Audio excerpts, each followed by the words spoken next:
enough to have my own radio show at the high school as a freshman. And it was a big deal because a lot of people got shows. I mean, everybody wanted to do a radio show, and they were all playing the exact same thing, like just Zeppelin all the way. And so I got one by saying, my show is called Roots Rock Reggae. And, you know, named it after a Bob Marley song, and Bob Marley was probably the only reggae artist I played, or he probably represented like 80% of the reggae that was played on Roots Rock Reggae.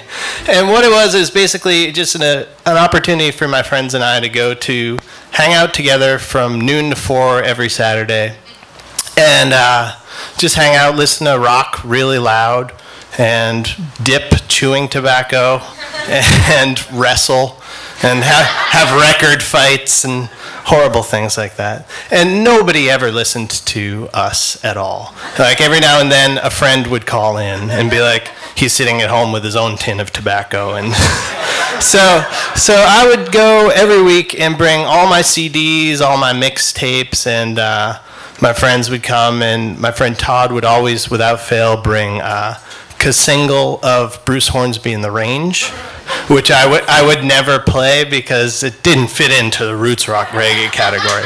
So nobody would ever call, and when anybody did call, we'd have the music so loud that they'd have this strobe light that would flash when there was a call.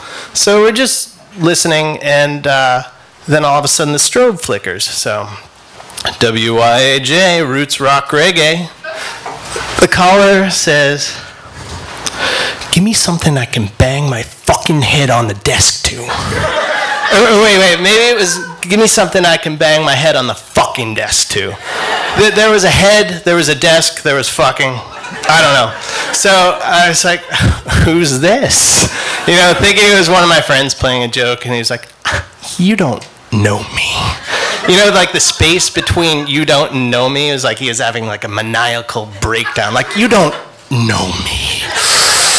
And so I was like, I made up this lie. I was like, yeah, but we kind of have to know who's calling for the logbook. He was like, my name is Carlos. All right, Carlos, where are you calling from? You don't know me. It's like, we just need to know where you're calling from. It's like, I'm calling from Fort Devens. And Fort Devens was an army base, like right outside town where they did basic training, and the 40-watt signal could pick it up. And so my friends are like, who's calling? Who's calling? Who's calling? And it's like, this guy Carlos, and he wants to hear something he can bang his fucking head on the fucking desk to. So my friend Todd is like, we can play Bruce Hornsby. And so I'm like, Carlos hears this, and he's like, tell your friend Bruce Hornsby's a fucking pussy. And I'm like, Todd, he says, Carlos says Bruce Hornsby's a pussy. And so I say, so what can I do for you? He's like, give me some metal. And I was like, well, you know, it's roots rock reggae, kind of can only play things in those genres. And he's like, well, what do you have for rock? And I say, well, we have the Pixies. Who the fuck are they? It's like a sissy name. And he does have a point. It is a sissy name if you don't know who they are. And then I was like, how about the Clash? And he's like, they're pussies. I'm like, what? So I'm losing my patience with this guy, and I'm a freshman in high school, so I'm trying to please him also. So I look through the records that are there at the station, and I come across a Styx record. And Styx, you know, they do Dobo Arigato Mister. But I think, well, this has got like a jagged font. I know they do some harder songs. And I was like, so how about Styx? And he's like, sure, that'll do. And I'm like, great, I got the guy off the line. So being a music nerd and the internet, like, it has changed things and has made the time between wondering about a song and figuring out what a song is so much quicker. So I'm looking at the back of this record, and I see that this record has the song Babe on it. And I'm like, oh, this is that song. They do that song. And it was so rewarding to find that out that I was like, do you guys know that song? It's like, you know it's you, babe, giving me the courage and the strength I need. Please believe that it's true. Doo-doo-doo-doo.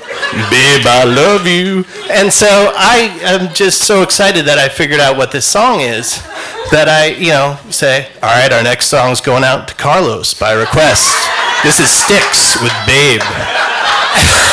And proceed to play the sappiest, schmaltziest soft rock song for a guy who wants to bang his head on the fucking desk. And I'm in my world with the headphones, like remembering backseat memories where my parents would drive me and I'd be sitting on like the little armrest in the back seat and just like in my own world. Meanwhile, my friend Todd cues up his Bruce Hornsby single, fades the song down and gets on the mic and says, "Carlos, I just want to say Bruce Hornsby is way better than that." So I'm like, "Todd, what are you doing?" And so then we see the strobe thing flicker. I was like, all right, we are dead now. And it's not Carlos, it's Todd's mom, and she's gonna pick him up. Not because of what he did, although she should have. So I'm just doing the rest of my show on my own. My other friends have gone home, and the strobe light flickers, and I pick up the phone, and it's like, "Hey, this is Carlos again. Me and my fucking friends from the army are coming down there to break your fucking neck." So it's like, I froze. So I said, "Okay." And I hung up the phone and did the most rock and roll thing I could ever do. I called my mom and said, "Mom, can you please pick me up as fast as you can? Thank you."